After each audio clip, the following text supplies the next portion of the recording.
Hello, everybody. What up? What up? What up? You nailed it. You Hey, nailed it. that was the best That was Tim good. impression I could get. Welcome, everyone, to a very special Oscars edition of Late Night Reds. As you may have noticed, I am certainly not Tim Daniel. After he made a joke about me being bald last week, he's on a 1-week I was suspension going to say, I knew that was without coming. pay. My man comes at me. I'm catching strays from 2 states away. All right. But no, Tim had some responsibilities. So I'm Nate Dotson, host of the Riverfront Red Show, and helping out tonight to try to fill Tim's massive shoes. But the guy that's going to be holding my hand through this whole process is the man with the best laugh in the business. It's Ben Brown. How are you, Ben? Man, I'm wonderful, man. I'm glad that you were able to step in for Tim's one week suspension. So it's always fun when we get together. So yeah, I'm looking forward to it. What we thought was going to be a slow news week actually wind up popping off a little bit. Yeah, the avalanche started a couple days ago, and it hasn't really stopped. So no. We got plenty to talk about, and I am pumped to do that, pumped to hang out with you, Ben. And I might get to realize my lifelong dream of spending an hour with Pat Magooch. Oh, yes. We'll see. We'll see. Yeah. We could be so lucky. So and before we go too far into this, I want to shout out to the sponsor of today's show, SeatGeek. Using the code word Riverfront, one word, you can get $20 off your first purchase. They are the best ticket buying app out there, the easiest to use. Red means bad deal, green means good deal. Sometimes you don't get the luxury of choosing the good deals. Sometimes you were late, you procrastinated. But head on over to SeatGeek using promo code Riverfront and get $20 off. Dude, all right. You nailed that, dude. You were on it. I practice in front of the mirror every day. All right, so before we get into the nitty-gritty, Ben, let's just do a quick vibes check. I mean, optimism has reigned supreme as Reds fans, more so than any time I can remember recently. How are you feeling about the team as it stands on March? What is today, though? 10th. 10th. Man, I feel pretty good. I think that we're in a good spot. We'll talk about the Marte suspension here soon, but usually when a guy that you're relying on that heavily gets suspended, it usually puts a damper on things. But man, I tell you what, we've got, as you know, a lot of depth in the infield. So for that to happen and us be able to just keep the momentum going, it's pretty good. I think that all those guys are vibing really well. And I think they're on a mission. I mean, it feels like to me that those guys, they're not taking these games lightly. They're coming in, they're preparing. Pitchers are pitching well. Guys are taking good at bats. So I feel like our guys they see themselves as a playoff caliber team, and that's the way they're coming into this season. Yeah, I couldn't agree more. I was a little bit nervous that sometimes, the team was so far ahead of schedule last year, winning 20 games more than anybody really expected, that maybe they thought they'd already done something. Maybe they thought that they could just show up and rely on this God-given ability that so many of these guys have. But no, almost the entire team showed up early to spring training. These guys are ready. They're locked in, and they seem like they really get along. They seem like they're having a good time. So I know that doesn't really matter in the big scheme of things, but you can't convince me that it hurts. No, not at all. I think that the biggest thing that I've noticed the most is that the gel and the makeup of this team is so special. A lot of times when you get guys that are young and they get brought up to the majors, and they got all these expectations, sometimes that becomes a heavy weight. And these guys have taken it on as a challenge. Like you said, you brought up a great point. Every one of those guys reported early. Every one of those guys are working on something that they had not been successful at the previous year. You hear about Ellie, switching right to left and working on his fielding with Barry Larkin. You see Will Benson talking about he wants to face all left-handers. Matt McLean's getting healthy. Jonathan India looks good. Tyler Stevenson, I read an article about him the other day talking about how he really worked on being a really good defensive catcher and going and taking better at bats and things like that. So everything you've heard out of these guys, you don't hear any satisfied guys in that clubhouse. You hear guys that are hungry and wanting more. So that's really cool. That's right. And I'm glad you brought up Tyler Stevenson, because I had a little note here where I wanted to talk about what it looks like some serious improvement behind the plate. particularly with his pitch framing, just from what we've been able to see, because for some unknown reason, this team is impossible to watch. They just can't watch Major League Baseball in 2024. It's wild. Yeah. But I think Tyler Stevens listens to this show because you expressed maybe a little concern about Tyler Stevens' bat last week, and our boy has hit a homer in 3 straight games. I tend to have a tendency for that to happen. So maybe when we get into a slump or a little small stretch, I'll just start mentioning Reds' names so they come out of it. So that's the new weekly segment, the Ben Brown Slump Watch, the Slump Buster. Who can Ben get out of a slump this week? So I love it. But yeah, man, he came. He's had some really quality at bats this week. You said 3 home runs in a row, but he's actually looked just really comfortable at the plate. The biggest thing that I've noticed is that his pitch selection, even though it's spring, has been really good, man. He's been really selective and staying on baseballs really well. Not only that, but like you mentioned, a great point. Defensively, man, you can really see him work.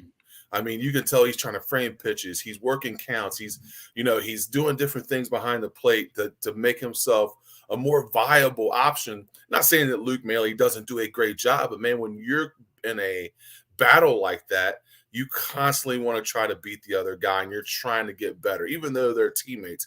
He wants. Oh yeah, they're pushing. Yeah, he wants to be behind the dish, that everyday catcher every day. So it's really cool to see him do that work. Yeah, he's starting to pull the ball, and I don't know if this is just small sample size syndrome or if that's something he's really working on. But it's something that a lot of fans have been clamoring for the last couple of years. Like, instead of just always trying to go the opposite way with it, tap into that power, that size. And also, shout out Ty Steve, just announced that he and his wife are expecting a baby girl. So maybe this power surge is from that dad string. Absolutely. Hey, everybody knows you come a dad, man. You gain a little 20, 25 pounds on the bench. You know what I mean? Get a little stronger. That's it. Yeah, it's really cool. I saw that right before we got on, man. So congrats to him. They said baby's due in the summer. So, hopefully the Reds are making a run and he has a baby and all will be well. Yeah, and hopefully he'll get to take some time off, because it goes to show how important a guy like Luke Maile is as your number 2 catcher. I'm leading the charge as the best backup catcher in baseball. Luke Maile. Man, I tell you what, I think we mentioned this maybe a couple weeks ago. It's really hard to find 2 good catchers. Like, usually you have one that's really good and you have the other guy that's the other guy. But Luke Maile has made himself so valuable in being able to come in on that every 3rd day or every 4th day. And he hits the ball well and he's good defensively. And you don't really lose a whole lot with him being back there. So I would tend to agree with you, dude. He's got to be up there as one of the best backup catchers in the league. 100%. I mean, if we have to lose Tyler Stevenson for a handful of games around the birth of his kid, you're still going to look at that lineup with Luke Maile's name penciled in there and think this is still scary 1 through 9. Yep, absolutely. Yeah, you still got a lot of a pop with him, a lot of good at bats, and of course the best thing is he's very good defensively. Yeah. So you don't lose much. Has anybody else sort of stood out to you in spring training? Dude, I've loved Will Benson. I've loved Ellie. Ellie has looked really good. Ellie had a fun day. Yeah, he had a fun day. Today. His ball should have been a single, turns it into a double. Home. I mean, he's just incredible. Jonathan India looked good today. I mean, he had some pop in his bat. Welcome back. Yeah. I mean, so there's a lot of different guys that have popped up and popped in and have done a really great job. I just think that the lineup is so competitive, man. Those guys are fighting, and it's not a negative thing. That's a positive thing. They're fighting to beat each other to be the best person in that lineup. So, I mean, this is still without having Matt McClain. So, I mean, you got guys out there that are fighting for quality at bats and getting spots, and it's going to be tough in this lineup, man. We've got a lot of good bats. Well, there's so many dudes that these guys can take their time and get right and not have to rush back, because they know that their spot's held by somebody that is, by all intents and purposes, an above average major league hitter. Yep. And this is crazy, something that we have just not had as Reds fans in so long. I do want to shout out my guy Nick Martinez. I think that a lot of Reds fans were a little bit miffed and a little bit confused when the Reds signed him this offseason. And, he would like to start, but they're not sure whether or not he's going to get that opportunity to. Well, he's putting himself in position to get any open starts there are. He threw four perfect innings against the Dodgers in that rain delayed game. He has been looking good all spring so far, and just another example of the depth that is going to be so important to this team. Yeah, absolutely. And I think that, with the Lodolo setback, I mean, I think he's a guy that's putting himself in position to be there as one of those, as that, fourth, fifth starter. I mean, he's been lights out kind of in the spring, and he's had a really excellent spring. We're super pumped to see Lodolo come back today. So he'll miss the beginning of the season, but he can take his time. Another one of those guys. So all right, Ben, let's get into a couple things that I really wish we didn't have to talk about. Right. We'll start off with Noelvi Marte. This one hurt me the most, I think. Noelvi Marte, if you don't know, was suspended for 80 games for taking a controlled substance. Based on what I read, it seems like it was, in all likelihood, the kind of thing where he was trying to heal back as quickly as he could from that hamstring injury that he got playing in the Dominican Summer League. There's no way to shake it. This is a huge, huge blow. Now, I think that other teams would be more significantly affected by this than the Reds are because of this depth we keep harping on. But I'd already splashed a few bucks on this guy to win Rookie of the Year. I'm not getting that money back, and he has a big second half. And to me, the biggest thing in all this is that it also makes him ineligible for the postseason. Which I did not know that. I knew the 80 game, but that's the huge one to me is the postseason, ineligibility. I mean, that is huge. I mean, because down the stretch, I mean, if he gets hot down the stretch and he's playing great and we make a playoff push and now he's got to sit, like that's critical. That's critical. It's tough to see. I never try to pass too much judgment on these guys. He's 22 years old and living in a country that is not his home country, relatively new to the Reds organization. So people make mistakes all the time. If I got punished for every dumb decision I made when I was 22. Oh my gosh. Oh, it would have been bad news. So I hope he uses this as an opportunity to learn, figure out what he did wrong, why it was wrong, never do anything like it again, and he comes back a better version of himself. We have seen it so many times, people that make these mistakes. Look no further than Fernando Tatis Jr. in San Diego. You can still come back and be that dude, but you're going to find that inspiration within yourself, I think, more than anything else. Yeah, absolutely. He's got a guy on his own club. Frankie Montas was busted for PEDs a few years ago. So he's got people to talk to. And I don't want to speak for anybody else, but I'm rooting for the kid to come back, get it right, and be that player that we need him to be. No, yeah, absolutely. I think that like you bring up a really good point. And I have a lot of young men that I've coached that I meet with from time to time, and they're 22, 23, and they tell me about some of the things they do. And I'm like, yep, I can remember doing that silly, crazy stuff and making mistakes and not knowing, But the big thing with him is that, I think that he is around enough good people in that locker room that'll surround him, that'll give him, great advice and give him some direction. The guy was just trying to get back, and right, wrong, or different. He was just trying to get back to his ball club. He took an illegal substance. Those things happen. Hopefully, like you said, I think you brought up a good point. A lot of times you learn from those things. You get better from those things. And it's an opportunity for him to really kind of just right the ship and get back to where he needs to be. Yeah, and we had a comment here from Robert Loper. Shout out to Robert. He says, keep him in AAA all season then. This is interesting to me because my initial reaction was no. When he gets back, if he makes the team better, put him on the big league roster. Get those wins because those wins, they all matter the same.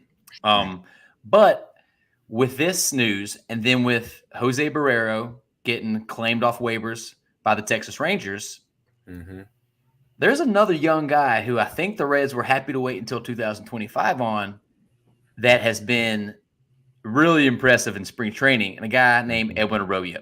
Mm-hmm. Could you see a path? This just came to me. It might be nonsense, but could you see a path where, with Barrero now gone, Mm-hmm. with Marte out for 80 games, some of that depth being a little bit lighter now, that there could be a path for Edwin Arroyo to make his debut in Cincinnati later this year? I mean, if he comes up the first half of the season, he dominates AA and AAA. Yeah, I don't. I mean, yeah, no. I mean, here's the thing, man. And we talk about this all the time. The Reds organization's job is to win baseball games. Like that's their job, is to win games. Mm-hmm. So you lose Barrera, you lose Marte. You just don't know what's going to happen in a season. I mean, guys get injured all the time. All the time. Yeah, I mean, that's why you carry so many guys in your triple A's and your double A's and things like that. I mean, I don't think anything is out of the question when you're trying to win baseball games. So if it's a place where you have a guy go down, one of your infielders goes down, Matt McClain, Lord forbid, hopefully the obliques are okay and everything's good, but you don't know, he could strain one on a swing. You just don't know. Mm-hmm. To have that guy there who has shown you that he can take good big league at bats in spring training and be effective. I mean, you can't say that it isn't a possibility. You really can't. And I mean, think about this last year. I mean, we knew Matt McClain and Will Benson and Steer, and we knew all these guys were good. We didn't know that we'd have to rely on them last year. Ellie De La Cruz. I mean, we didn't know those guys were going to be coming up. Now, we had a good idea that those guys were good enough to play on the big league level, right? But we didn't know that they were ahead of schedule. Yeah, they were definitely ahead of schedule. So I can't say that Arroyo not coming up. I mean, it's definitely got to be a possibility. Well, the way he's played so far in the spring, it certainly makes that question a lot more interesting than it was a month ago when we thought he was just still super raw and going to take a lot of work. So I don't know, something to keep your eyes on.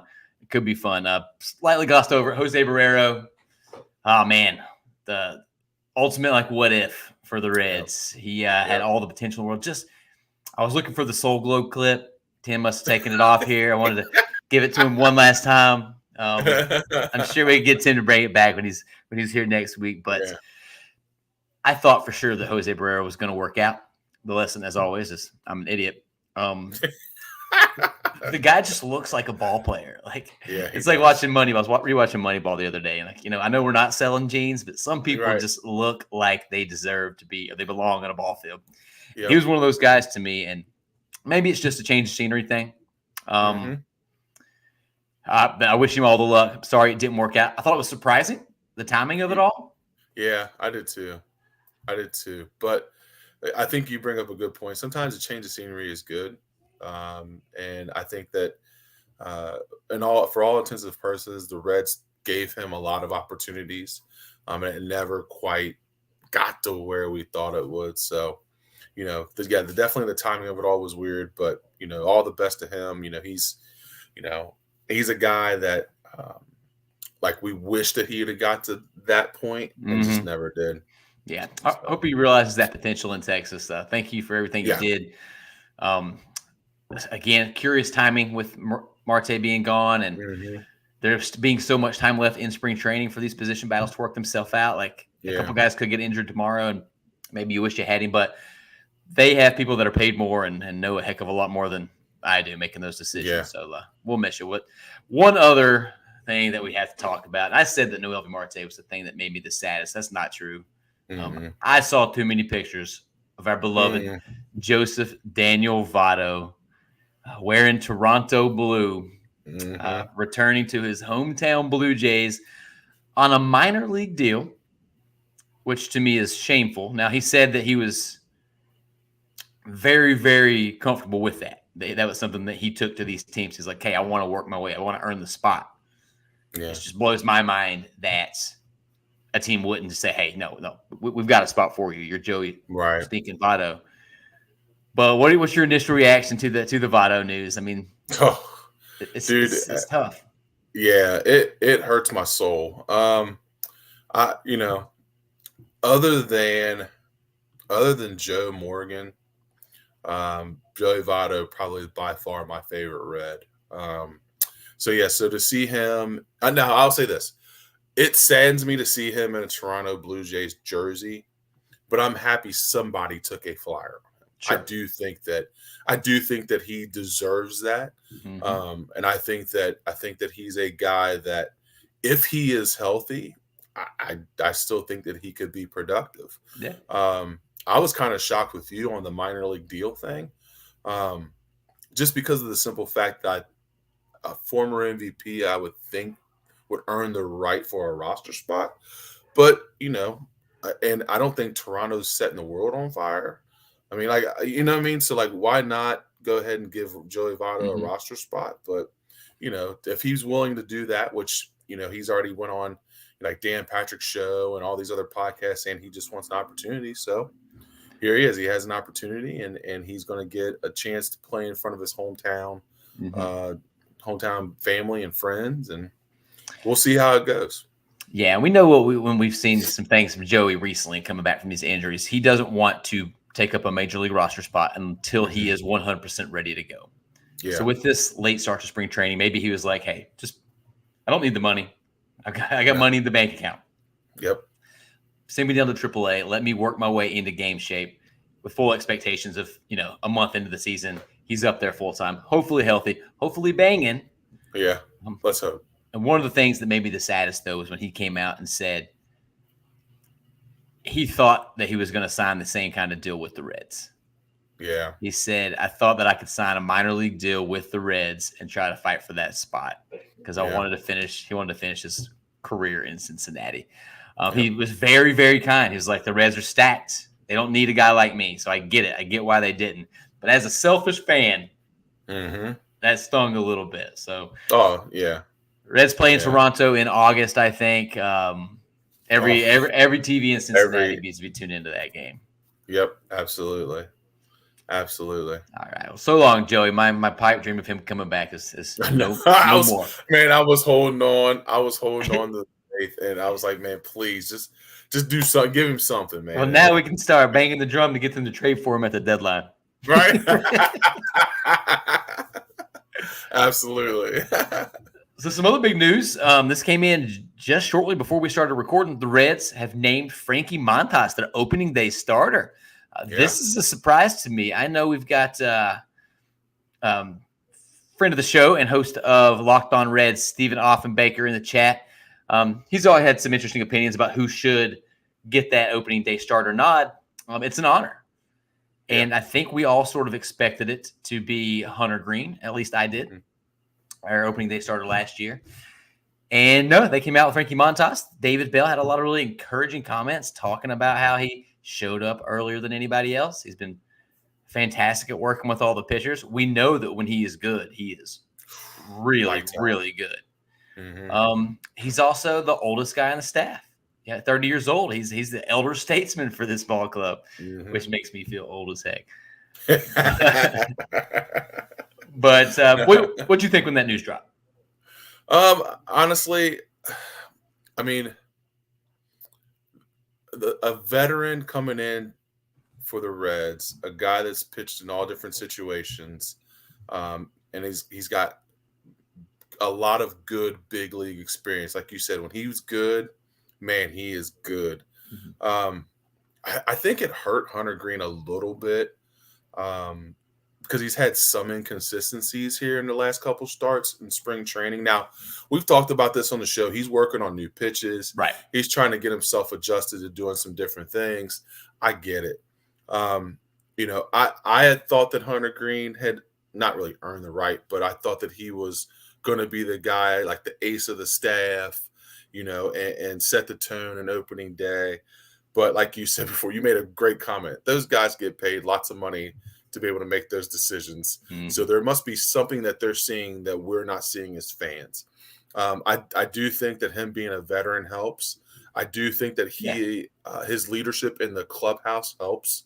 And I think that they must feel maybe, and I'm just speculating, that having him there, a guy that's been there and done that, starting your season off, may be the way to go. You don't know. You don't know. Hunter Green. I think if we had to put money on it, I think a lot of us would have said Hunter Green's the guy. But Montas must have came in and we don't see the other work that he's doing and the other stuff on the other Right. side that he's doing. So David Bell must have seen something to him, and the coaching staff said, "Hey, like he's our guy." So, as good Reds fans, we're going to get behind Frankie Montas on For opening sure. day and the rest of his starts, and we'll go from there. Now, my I guess question would be, or not really question or concern, but like, what does this do for Hunter Green? Does this hurt his confidence? Does this deter him from doing different stuff? Like, my question to you is, what if you're Hunter Green? What do you see this as? Well, I don't know that I've ever seen a player more mature than Hunter Green at his age. Hmm. So I Yeah, have zero doubt in my mind that he is, if anything, will just use it as fuel. yeah. And it's not like it's a major slight. He's still No, no, pitching. no. He's Yeah, still pitching absolutely. day two. He pitched opening day last year, but we had Connor Overton, Luis Sessa, and Luke Weaver making early season starts. The options weren't Yes, there. it was thin. Uh, so this might be as simple as just giving the veteran the nod. It could be that Frankie Montas he's been in Arizona working for longer, Hmm. which is not a slight on Hunter at all. Frankie Mm-mm. Montas has something to prove this year. He's on a 1-year deal with Absolutely, options. So like the more absolutely. he goes out and he said he wanted to win 20 starts or win 20 games. So maybe like, all right, we'll start you in the first one, get that Right. momentum going. Yep. So we'll Little see. wire to wire. I don't think it does anything for Hunter. I think it just gives him you know, a little bit of extra motivation perhaps to go and be that Hmm. guy. Maybe it takes a little pressure off of him That's because true. we're That's a not good point. asking him to carry the rotation. We're asking him to be a key part, but not, you know, the key cog in the wheel. Yeah, that's a really good point because sometimes that pressure is good. Which like you said, Hunter is a very mature. I think he's what 20, like 24? 24, maybe 23, No, 24 years maybe old. not He's a even very that. mature 24, 23 years old. But like you said, being a part of a plan and not having to be the plan could definitely be big for him. So, Yeah. I think it's a good, I think that, like you said, those guys get paid a lot of money to make those decisions. And I think that Montas being a veteran and coming Mhm. in and doing the work that he's done, I think it'll go well. Yeah. So congrats to Frankie Montas. And also after spending most of his career in Oakland there and then having a very brief stint in New York before the injury bug got him, Hmm. getting to experience opening day in Cincinnati is going to be a lot of fun for Mr. Montas Yes, it is. because that's a There's nothing spectacle. like it. Yep. There's nothing like it. So hopefully he likes it enough that he wants to stick around for a couple of years after this one. Right. All right. Well, speaking of other people that are going to be important to this rotation, we have some injury news or injury updates that we need to get into. And I want to start off with our boy Nick Lodolo. Hmm. Another really important piece to this rotation. Last week's episode, we were on my Thursday show, and then Hmm. your and Tim's show last Sunday. Like we were pretty worried about Yeah. that Nick Lodolo news. We Heck thought yeah. there might have been a setback, and man, that's scary, especially with this tibia injury. I've heard that they can tend to linger sometimes. Well, our worry was for naught. Yes. Our reports came back clean, and he made his spring debut today, and he pitched Hmm. two really solid, really efficient shutout innings. Yes, he did. And by all accounts, again, didn't get to watch it because They don't like us. they don't like us. They don't like us. They don't want to see us win. You know what I mean? Come on, the Reds are finally exciting, and we can't even watch it. This is the Right. punishment. This is classic Reds fan punishment. You ain't lying. Yeah, so he came back and looked great. Man, could not be happier to have that guy. Such an important piece to this equation, the success of the Yeah. team. If we get 25, 30 starts out of him, I think that bodes really well for the postseason chances on this Yeah. team. No doubt about it. And I know that we've mentioned this. We've mentioned this several times. Like, if he's healthy and in this rotation, man, I mean, it just does wonders for us as far as, I mean, because like you said, we have Montas, we got Green, we go those three at the top of our rotation. I mean, jeez, oh Pete's, dude, we're giving people fits. I mean, and Yeah, Andrew Abbott ain't no slouch. I mean, Abbott's come in and pitched well too. So, I mean, yeah, you have four quality guys at the top. And I'm such a huge Ashcraft fan too. Like this and Graham rotation is Ashcraft too. stacked. It's stacked.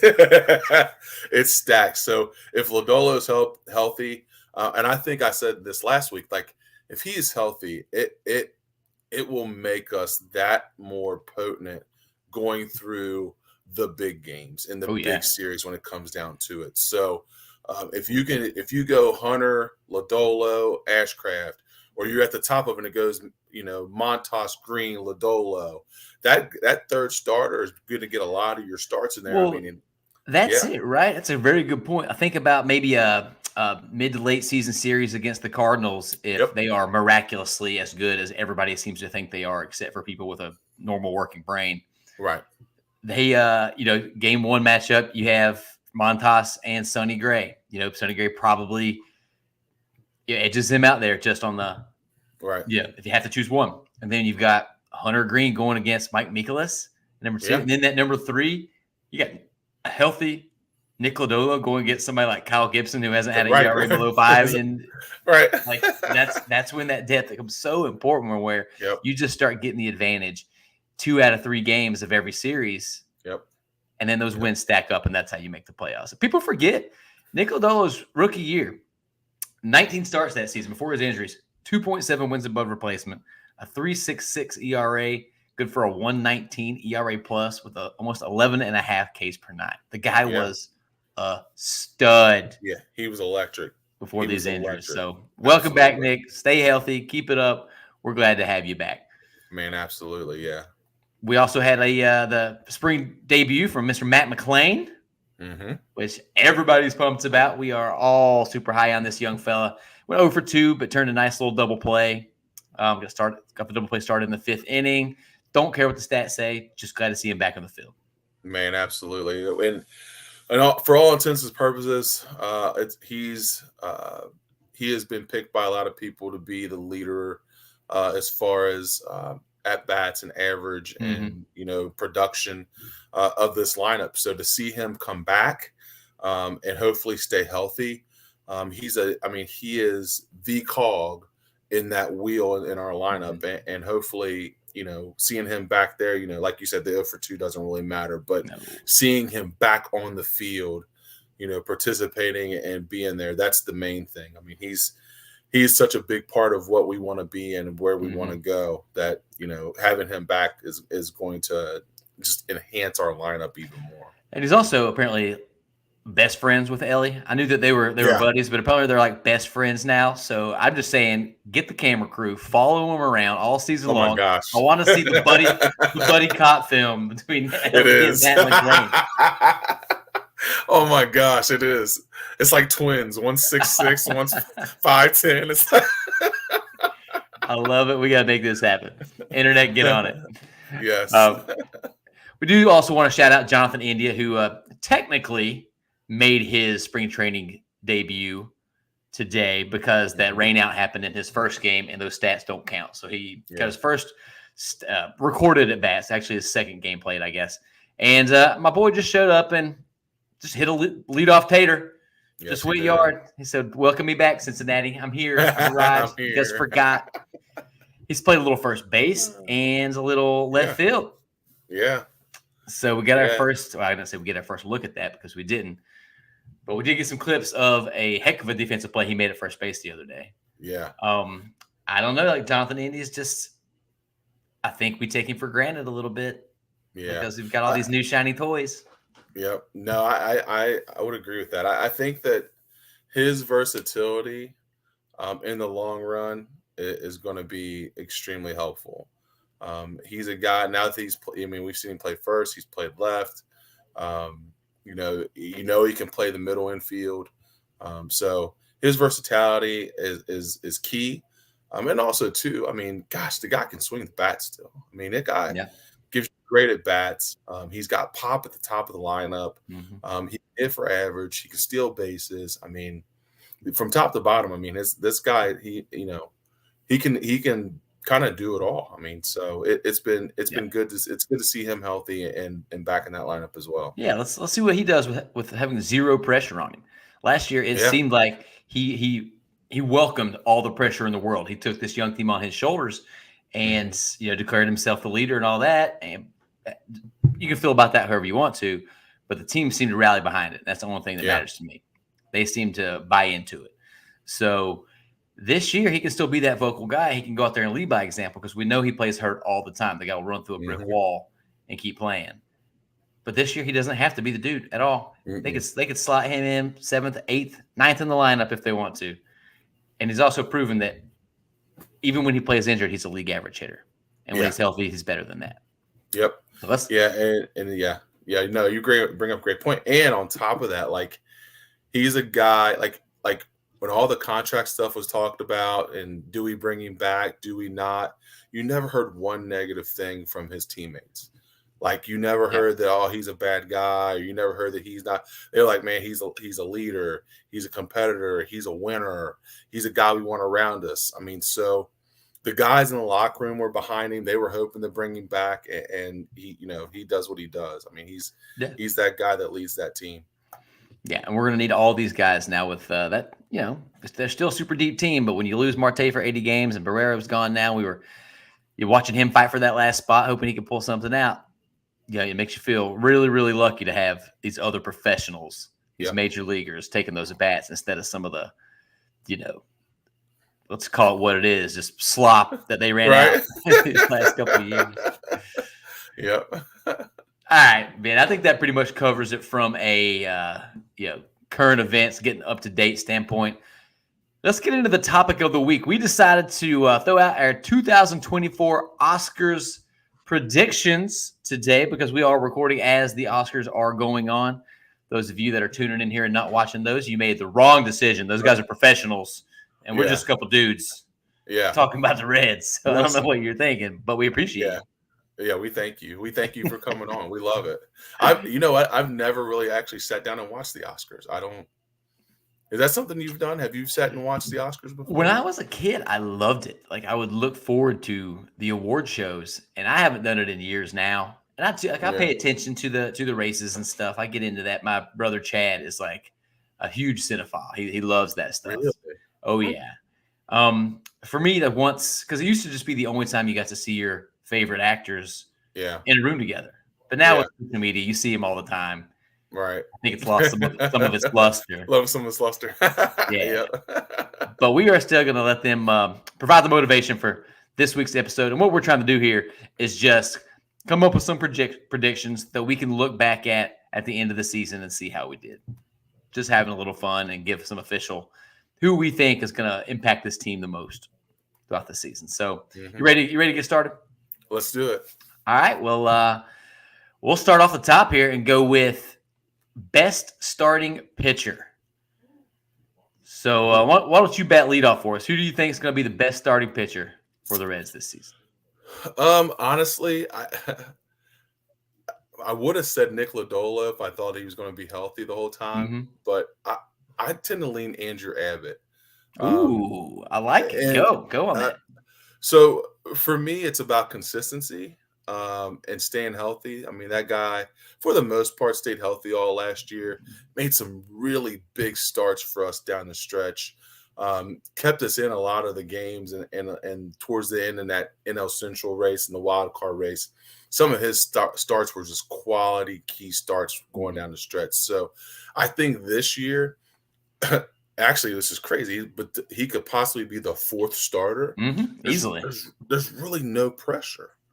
He can go out there and do his thing.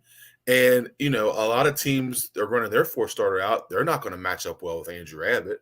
I mean, Andrew Abbott, to me, could be a 2 or a 3 on a lot of different rotations.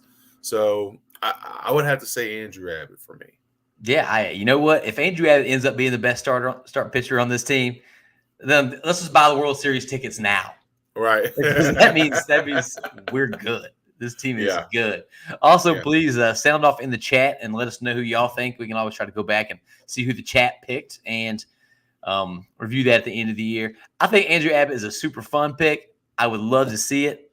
He went to the University of Virginia, where I also went. So go Hoos. But I gotta pick my man Hunter Green.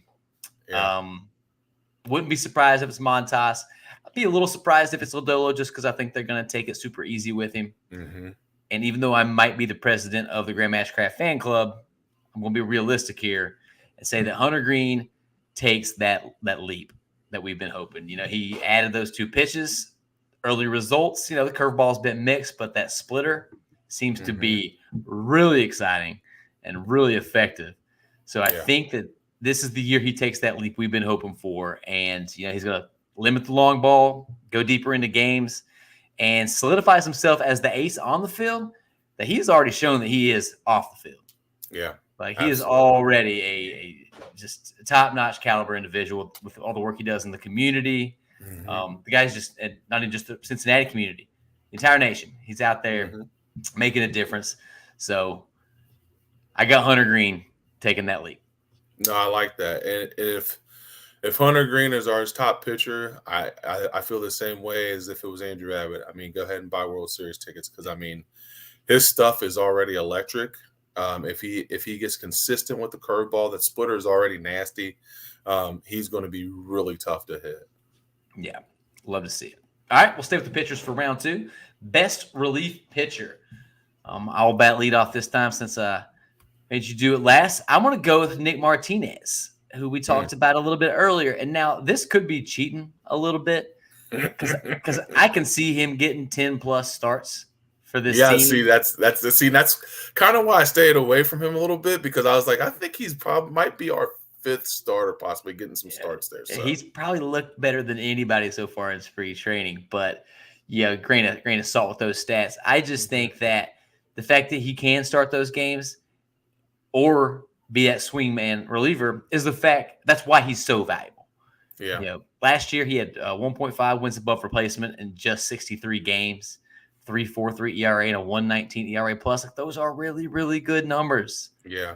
He's looked awesome so far, and having him take those intermittent, like injury necessitated starts that last year we gave to Luke Weaver, Connor Overton, and Luis Cesar. I feel bad for keep just firing bullets off of these guys. They stunk. We call spade a spade. I think that just having him on this roster is going to make David Bell's life so much easier. Yeah. And it's going to make us all a lot happier. Yeah. No, absolutely. Absolutely. Yeah. If Nick Martinez, if he can stay as consistent as he has in these spring training games, dude, if he can give you 2 innings of shutout when you're say your starter doesn't go as long as you need to, or he can give you 2 or 3 innings on a back-to-back or something like that. Like, yeah, he's a guy that can do that and be consistent. Yeah, I think he could be an absolute stud in that route as a reliever. All right, who you got for your best relief pitcher 2024? Now, mine went off of last year because I really liked the move, and I felt like bringing this guy in really helped our bullpen. I like Sam Moll. Oh, I like this. I just feel like he's a veteran guy. He's a lefty. He came in some really tight, bad situations and pitched us out of some key stuff going down the stretch in that season. So I always like veteran guys in those spots. He's a crafty dude. And he gives other lineups fits. So I really like Sam Moll. I think that's a great pick. He ended up being 12th on the team and wins above replacement last year, which is insane considering they got him at the trade deadline. And he's a relief pitcher. Yeah, it's so hard to rack up those stats as a reliever. I like to talk about ERA plus a lot.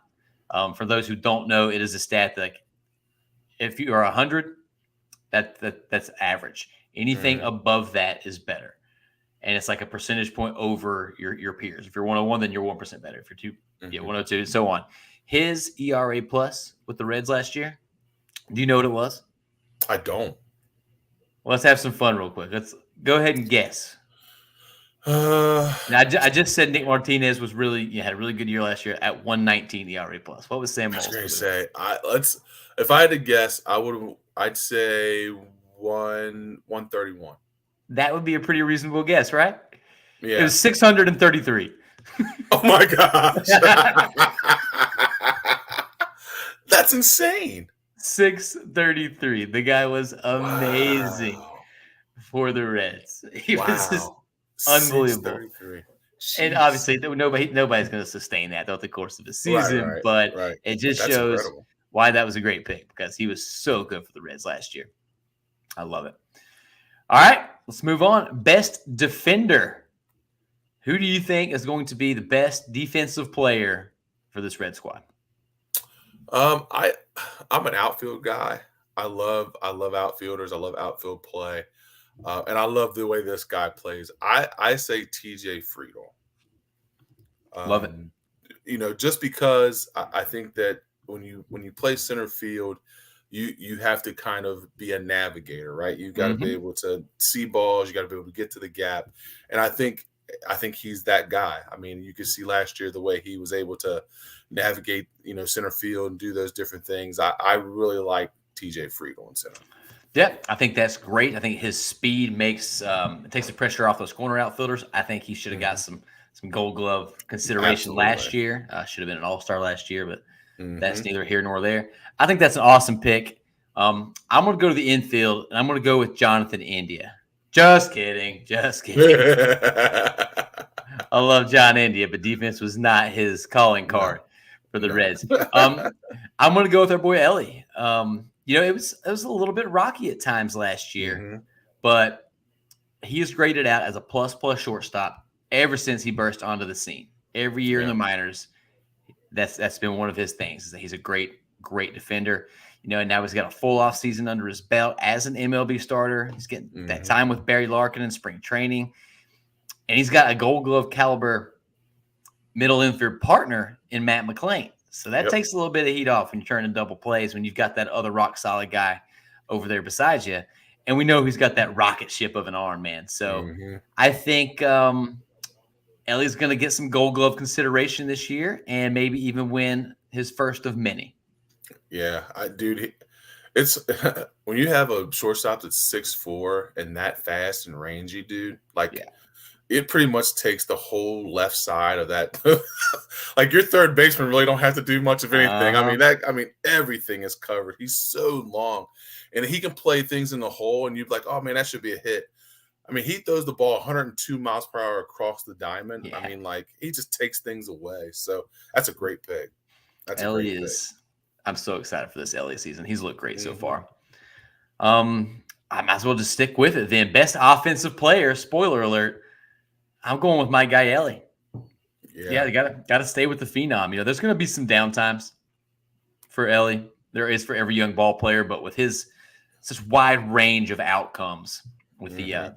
the raw skill set he has, we're gonna see some rough patches. But we're already seeing, like you talked about, that improved approach at the plate, that increased discipline that just was non-existent last year. Yeah. And if that carries over to the season, I think we're talking about a 30 home run season from the fastest man on the planet. Yeah. No, you're spot on that because not only that, like we saw today, taking singles and making them doubles, Mm-hmm. then you're still in third. I mean, He like just just yeah, he, he's just electric. he does stuff that nobody else can do on a baseball field. Hmm. We're spoiled in this day and age because we have Shohei Ohtani. Right. And I'm not trying to say that Ellie's going to be as good as Shohei Ohtani. In my opinion, Shohei is the best player to ever play the game. Mm. He's just elite at two things. But Yeah. Ellie can make us sort of recalibrate how we look at ball players if he Yep. reaches anywhere close to his potential. And we are lucky to have that guy wearing a Reds uniform for the next Oh, several years. absolutely. No, absolutely, no doubt about it. He's just like once in a generational type talent. I mean, there's no other way to describe it. Guy that is that big, that strong, can run that fast, can hit balls that hard. I mean, he can do it. I mean, he can do it all. So no, that's a great pick. That's a great pick. All right. Who are you thinking? Man, I got to go with the guy that if he'd have stayed healthy last year, probably would have contended for a lot of those batting stuff, which is Matt Yeah. McClain. Yeah. Dude, there's just something about that guy. Like there's just something about the way that he attacks at bats, the way that he protects the zone, the way he can hit the all fields, the way he's got pop. I mean, Mhm. I just think that when healthy, and on top of that, dude, he's got protection from top to bottom in that lineup. There's Yeah. really nowhere you can go to get away from the guys in our lineup if they're all swinging the bat well. So to have that protection in front of him and behind him, he's going to see a lot of good pitches. Mm-hmm. And I think that he is a kid that can take advantage of your mistakes a lot. So I have to go with Matt McClain. Yeah, that's a strong pick, and it would not surprise me at all if he ends up being the best offensive player this season. Yeah. All right, well, next category is a little less exciting than it was when we made these show notes. Newcomer of the year. Yeah. It looks like we both had the same choice. Somebody Yes, we that did. y'all may have heard of. His name was Noel V. Marte. Oh, man. Eesh, So you got to call an audible on the fly here. Yeah. And I guess, do we want to look at this as just new to the team or rookie? Yeah, let's do new to the team. We'll do new to the team.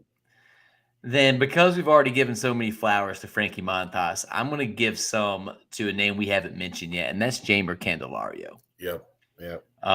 My guy is versatile, and more than anything for me, he's consistent. Mm-hmm. Like, he is just I don't want to say middle of the order as in like your number 3 or 4 hitter, but if he's in that 5 or 6 spot, giving you quality professional at bats from both sides of the plate, definitely going to be getting a lot of reps at third base.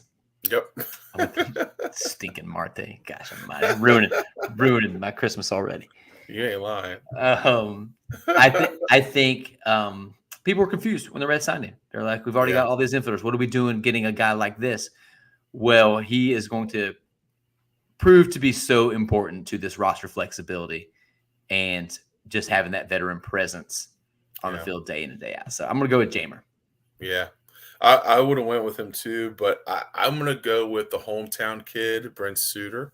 Let's go. I just think that, dude, I think quality left-hand relievers are such a commodity, and we'll have 2. So I think what he's able to bring to the table, having that second guy that's a left-handed reliever, I think it'll pay dividends, especially when you start to get to the postseason and you start seeing different teams, different at-bats, different guys coming to the plate. You got to have a guy to be able to counter that. And I think that Suter has enough big league experience to be able to have effective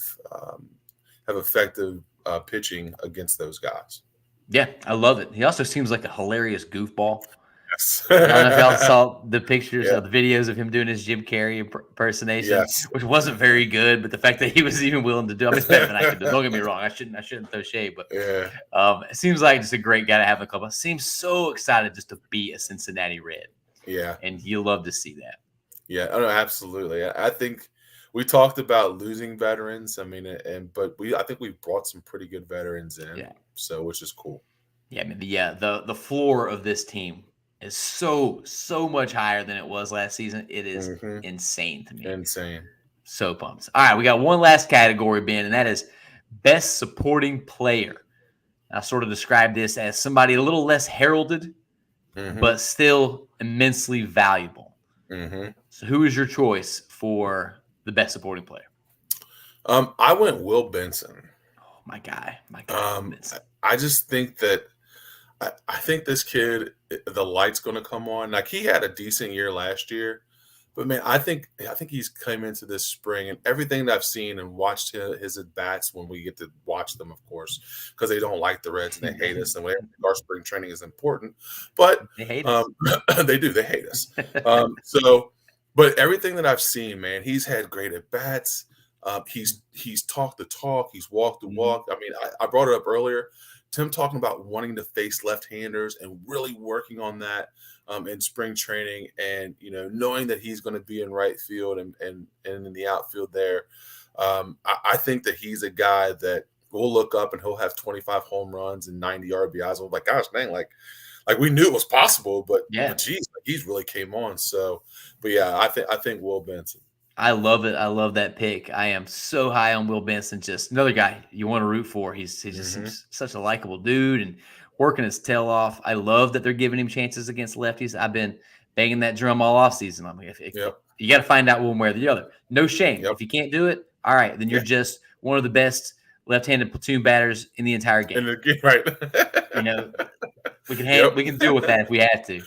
But if he can be above average, he also has an ability that's really important that we don't talk about a ton, is that he's athletic enough to play a little center field.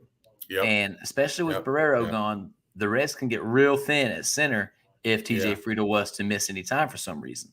So having Will Benson out there, and he's not going to win a Gold Glove, but he can hold it down. And that's super, super important with the versatility and flexibility that this team seems to be prioritizing. No, so that's a great pick by you. I'm going to go with my guy Spencer Steer. Oh, I love Spencer Steer. Nothing earth-shattering here. I think that this category is created for somebody like Spencer Steer. There's a strong argument that he was the team's best player last year, especially if you count availability, because he was there all season long. He might not put up the flashiest numbers, but he had a 2.9 wins above replacement as a rookie. Once you get that up to about 4, that's when you're talking all-star caliber players. Absolutely. So he lost a little bit there because of his defensive metrics. Well, he had to learn 3 brand new positions on the fly. He showed up at the second base club and they said, "You need to run to Dick's Sporting Goods and get you a bigger mitt. Let's go get you a bigger glove." Coach, the game starts in half an hour. Don't care. Figure it out. Don't matter. Figure it out.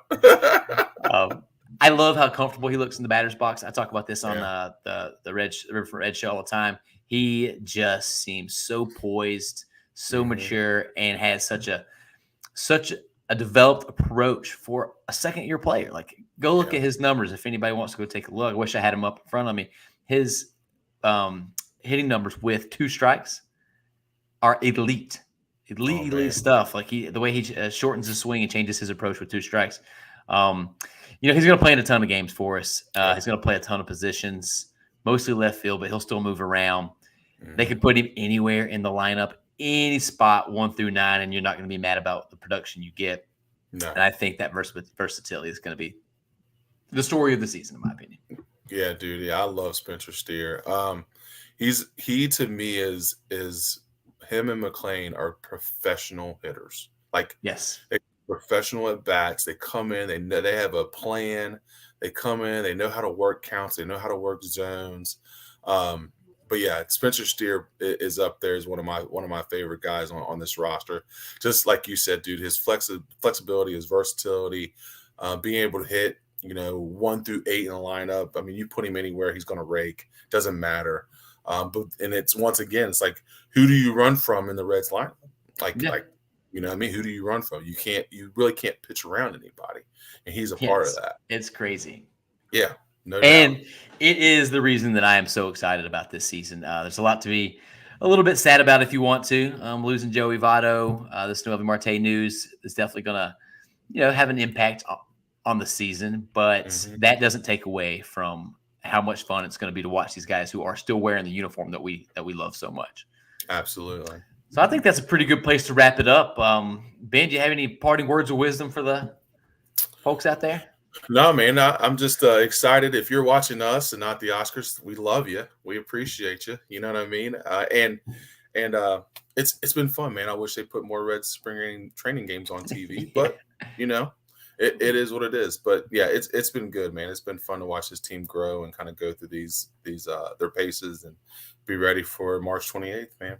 Absolutely. Baseball is back. It is hot in the streets. Thank you, everyone, for coming out. Ben, thank you for making my first late night Reds hosting experience a lot of fun. I enjoyed it. Nate, you're the man, brother. I can't wait to come back and do this with you again soon. But don't worry, guys. Tim's back next week. You can actually tune in.